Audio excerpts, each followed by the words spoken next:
إن الحمد لله نحمده ونستعينه ونستغفره ونعوذ بالله من شرور أنفسنا ومن سيئات أعمالنا من يهده الله فلا مضل له ومن يضلل فلا هادي له وأشهد أن لا إله إلا الله وحده لا شريك له وأشهد أن محمدا عبده ورسوله بلغ الرسالة وأدى الأمانة ونصح الأمة وتركهم على البيضاء ليلها كنهارها لا يزيغ عنها إلا هالك. Vetëm Allahun subhanahu wa taala falenderojmë dhe vetëm prej tij falje, ndihmë, udhëzim kërkojmë. Salavatet, selamet qofshin mbi Muhammedin sallallahu alaihi wasallam, vullën e pejgamberisë, mbi shokët e tij, mbi familjen e tij dhe mbi të gjithë ata të cilët e ndjekin rrugën e tij me sinqeritet deri në atë ditë ku thot Allahu subhanahu wa taala yawman la yanfa'u malun wala banun illa man ata Allah biqalbin salim. Atë ditë nuk të bën dobi asgjë nga kjo botë, pasuri, pozit, fëmijë, familje, vetëm ai që shkon tek Allahu me një zemër të pastër, me një zemër të sinqertë, me një zemër të përulur, vetëm për Allahun subhanahu wa taala. Rabbi shrah li sadri wa yassir li amri wahlul 'uqdatan min lisani yafqahu qawli. Të nderuar vëllezër, kemi hyrë në një muaj të begat, është muaji Shaaban. Një muaj që pejgamberi sallallahu alaihi wasallam na tërhoqi vëmendjen dhe vëretjen dhe tha është muaj që shumë njerëz tregohen neglizhent ndaj këtij muaji. Është muaji mes Rexhepit dhe Ramazanit dhe muaji në të cilën ngritet punët tek Allahu subhanahu wa taala. Pra në këtë muaj të nderuar vëllezër depozitohen shumë begati dhe shumë mirësi që vetëm Allahu subhanahu wa taala i din.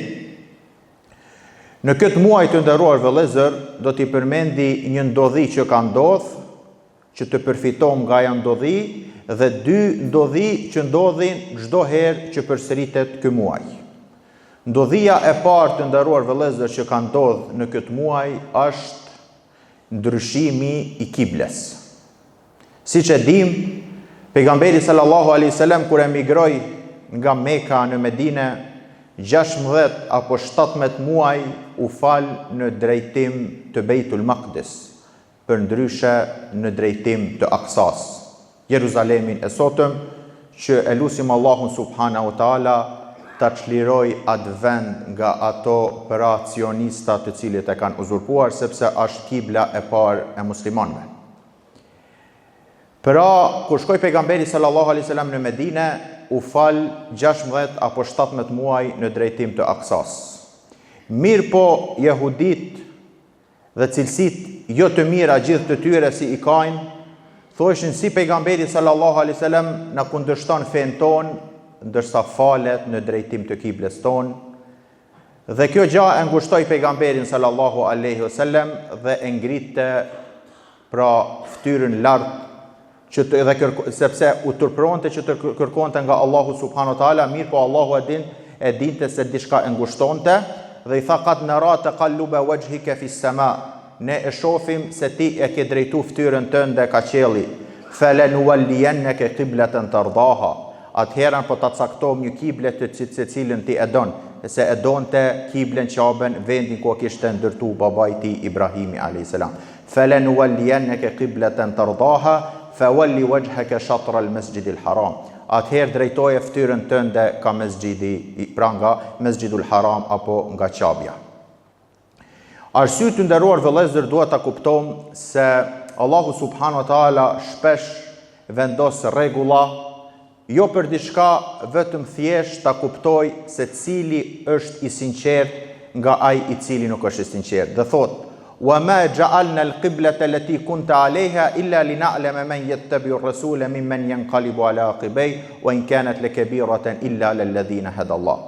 Këtë ndryshim, pra 16-17 muaj të cilët u falën nga Mesxhidi al-Aqsa, këtë ndryshim që po abam, thjesht thot Allahu subhanahu wa taala, nuk jemi duke e vepru, vetëm të shohim se kush nga ju po i përgjigjet pra thirrjes. Pra në aspektin e parë, falet 16-17 muaj në një drejtim, thjesht të vjen në një lajm dhe thuat të drejtohesh në drejtim tjetër, kjo thot është rënd për njerëzit. Dhe për atë i kapi sikleti shokët e pejgamberit sallallahu alaihi wasallam dhe i pyetën çfarë do të ndodh me namazin 16 apo 17 muaj që e falën. Wa ma kana Allahu li yudhi'a imanakum inna Allaha bin nasi la raufur rahim. Allahu nuk do t'ju hub veprat, pra imanin, besimin, këtë rast e ka për qëllim, nuk do t'ju hub namazin 16 apo 17 muaj që e falë drejtim të Mesxhidul Aqsas. Pra të nderuar vëllezër, mesazhi që përcjell ky muaj dhe ky rast është se Islami është fe që e kap logjika dhe është fe e logjikës. Mirë po nuk do të thotë që nëse njeriu apo logjika e mangët e njeriu nuk e percepton një rregull të caktuar, ne mos ta përfillim atë gjë. Sepse përndryshe nuk ishim qenë musliman. Momentin që ne i nënshtrohemi vetë gjërave të cilat i kap logjika, thjesht ne pra i nënshtrohemi logjikës dhe nuk i nënshtrohemi urdhrave të Allahut subhanahu wa taala. Ky ajet na jep pra të kuptojmë të nderuar vëllezër se ka rregulla, ka dispozita, ka ndalesa dhe kështu me radhë. Allahu subhanahu wa taala i vendos tek njerëzimi thjesht vetëm ta kuptojnë se ne a jemi të sinqert në pasimin dhe në nështrimin e Allahut ndaj Allahut subhanahu wa taala, apo thjesht gjërat të cilat i kap logjika ne i nënshtrohemi dhe gjërat të cilat ne pra nuk na i kap logjika jon e mangët dhe e cekt, ne nuk i nënshtrohemi. Ky është ajet që na tregon se Allahu subhanahu wa taala vendos ligje, vendos dispozita, thjesht të shikojmë a jemi sinqert të nënshtruar ndaj ligjeve të Allahut apo jo. Dhe kjo ishte me shokët e pejgamberit sallallahu alaihi wasallam si test. Pra 16 muaj dhe 7 apo 17 muaj u fal një drejtim. Momentin që erdhi lajmi dhe tha drejtoni dhe ndryshoni kiblen, thjesht nuk pyetën pse, se thjesht duke qenë në rukut ka transmetime, vetëm u drejtuan dhe ka qabja.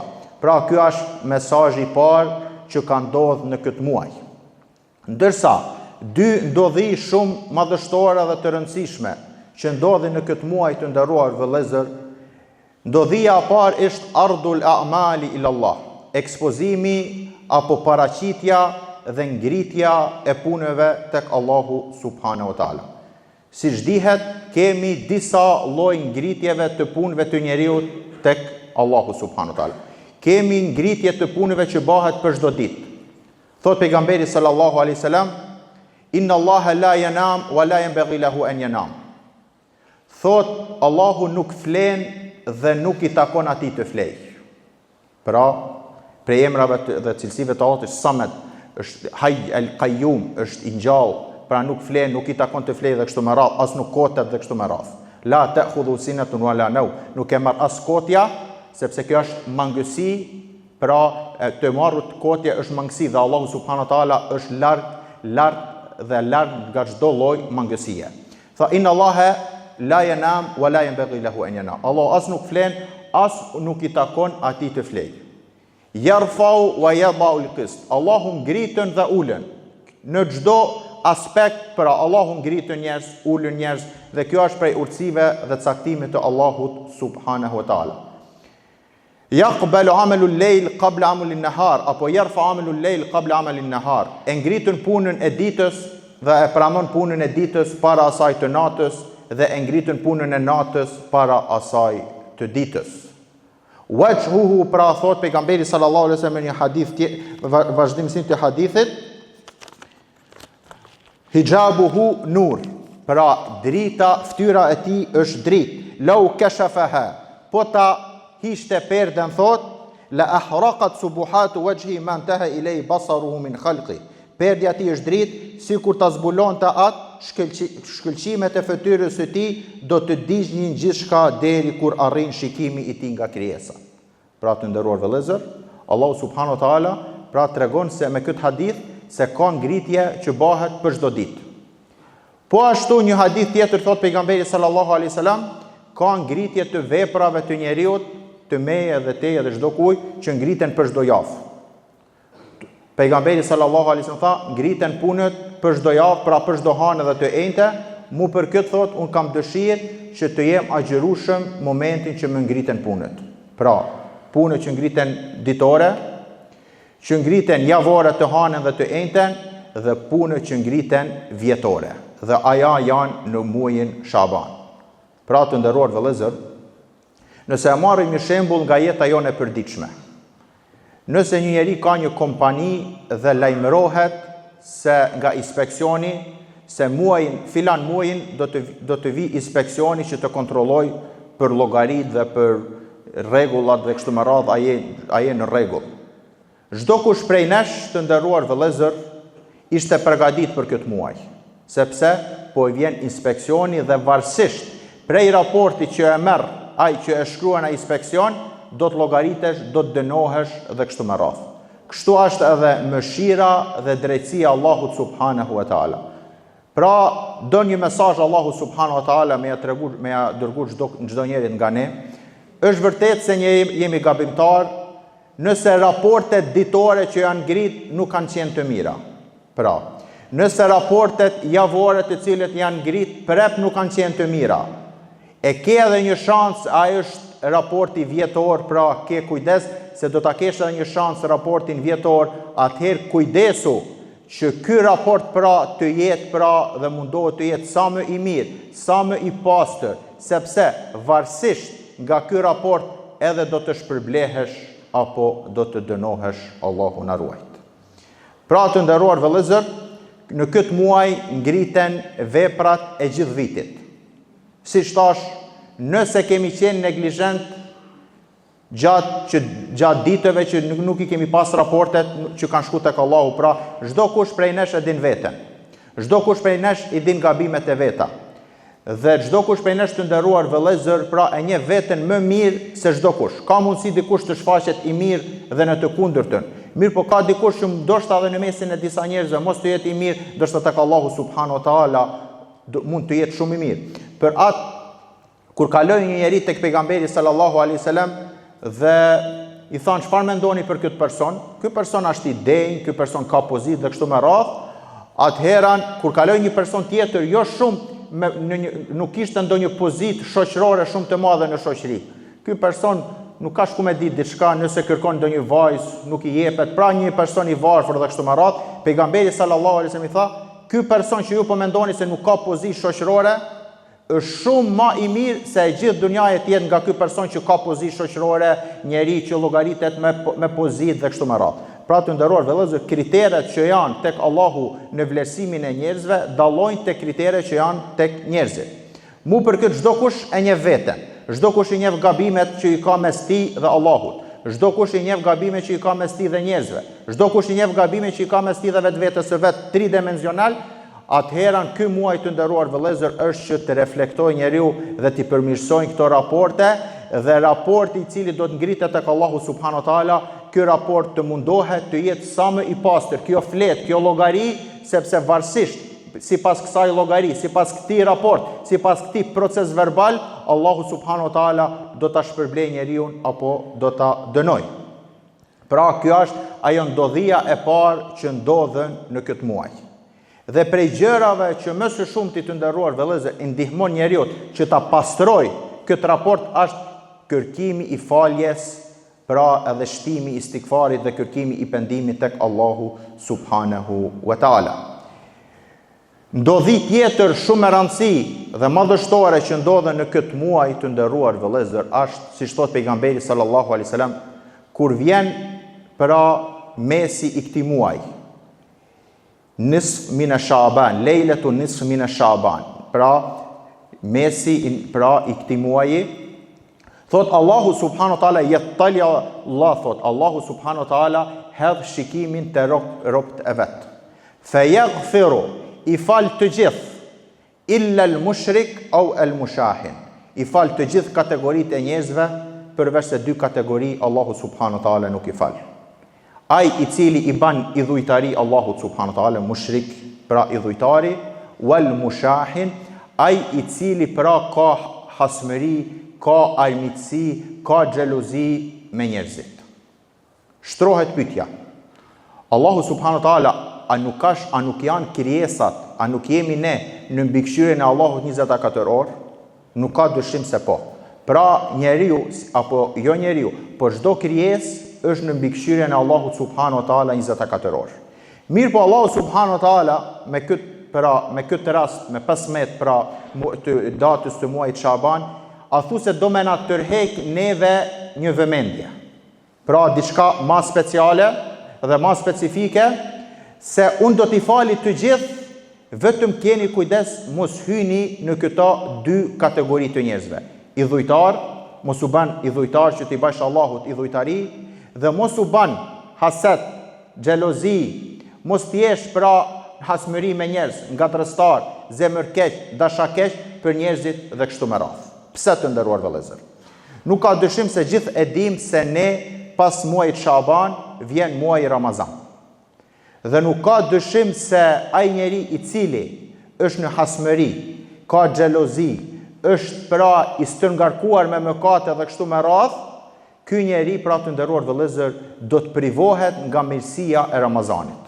Sepse Ramazani objektiv kryesor pra e ka ndryshimin.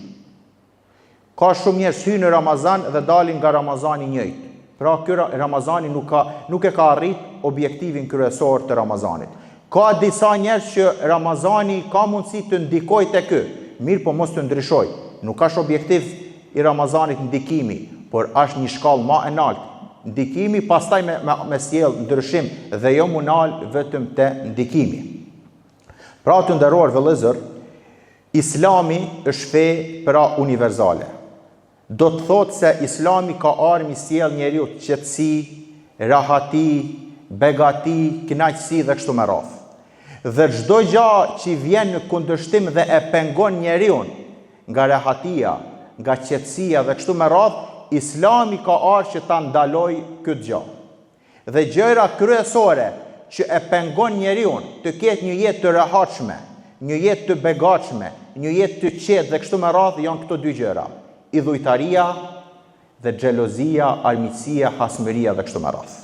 Pra këto dy janë problemet kryesore të nderuar vëllezër. E para, idhujtaria. Nuk ka mundësi një njeri të jetë i qetë, të jetë i lumtur dhe mos ta realizoj qëllimin pse ka ardhur, apo thjesht këtë qëllim t'ja dedikoj tjetër kujt. Çka do të thotë idhujtari?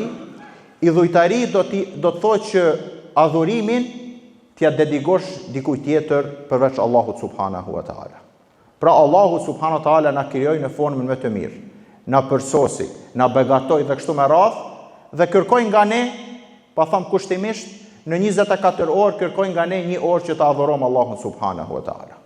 Ne ose këtë orë ja dedikojmë tjetër kujt, ose thjesht nuk e realizojmë qoftë edhe këtë orë, pra nuk i bim Allahut subhanahu wa taala në sejdë apo adhurime tjera të cilët janë të njohur për juve.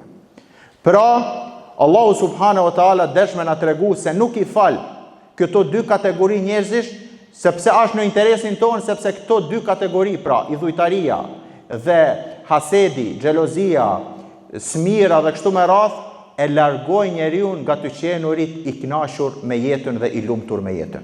Pra të nderuar vëllezër, këto janë në dobi tonën. Nuk janë sepse, siç thot pejgamberi sallallahu alaihi wasallam, Allahu thot, nëse më i miri nga ju dhe më i keqi nga ju, pra ose si të jeni si njeriu më i mirë në këtë botë, dhe apo të jeni si njeriu më i keq në këtë botë, kjo gjë nuk e ul nga fuqia dhe nga mulki dhe nga pra ajo që posedon Allahu subhanahu wa taala. Mirë po gjithë kjo të nderuar vëllezër është në interes të njeriu. Dhe Allahu subhanahu wa taala para se të vijë muaji Ramazan na dërgoi një mesazh dhe na tha që të largoheni nga mëkatet në përgjithësi, mirë po sidomos nga shirku, pra idhujtaria, dhe e dyta sepse të nderuar vëllezër duhet ta kuptojmë diçka, se njeriu është i prirë që të jetë rob i diçkaje. Për këtë pejgamberi sallallahu alaihi wasallam çka tha? Ta'isa abdu dinar wa ta'isa abdu dirham. U shkatru robi i dinarit, u shkatru robi i dirhemit. Çka do të thonë robi i dinarit?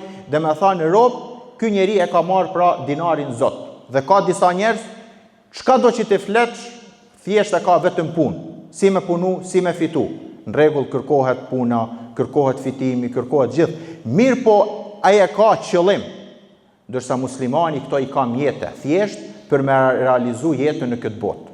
Nuk është parja, nuk është pasuria, thjesht njeriu pra punon që të ketë një jetë më të rehatshme në këtë botë. Pra është mjet, nuk është qëllim. Pra njeriu të nderuar vëllezër është i prirë që të jetë rob i diçka. Dikush është rob i dëshirave të veta. Pra është një njeri që nuk ka kufi. Na falni në shprehje, është si kafsha. Allahu kur i përshkruan këta njerëz thotë ata janë si kafsha, janë edhe më të zi se kafsha. Si thjesht ai nuk ka qëllim në jetë. Vetëm ku e çojnë dëshirat e veta ai ecën. Nuk ka kufi, nuk ka halal, nuk ka haram, nuk ka obligim, nuk ka ndalim, nuk ka respekt, nuk ka kufi. Thjesht vetëm me ju përgjigj dëshirave dhe epsheve të veta. Për këtë pejgamberi sallallahu alaihi wasallam tha, janë shkatruar këto lloj njerëzish.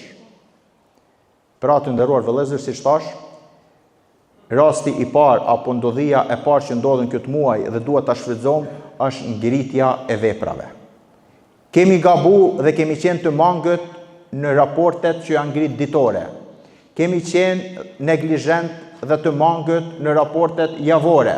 Mos të jemi neglizhent në raportet vjetore, sepse varësisht në këtë muaj çfarë statusit ngritet tek Allahu subhanahu wa taala, varësisht edhe do ta kemi shpërblimin apo dënimin, Allahu na ruaj. Dhe e dyta të nderuar vëllezër, jemi pra pas këtij muaji vjen muaji i Ramazanit.